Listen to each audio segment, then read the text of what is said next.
Want to give your video that professional touch and give credit where it's due.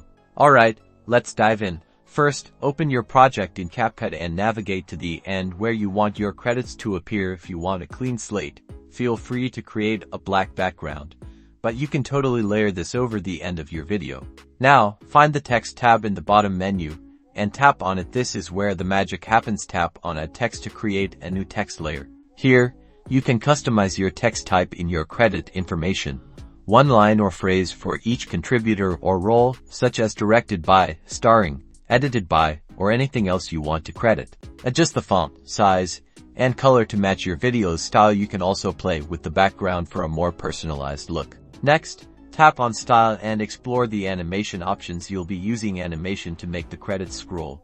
We're setting them up for the move. Here's the core of the tutorial. Choose the Loop Animation tab and find the vertical scroll animation and apply this to your credits. Now, drag and adjust the duration of your text layer on the timeline. Make it long enough so your credits scroll at a comfortable pace. The longer you make it, the slower the scroll.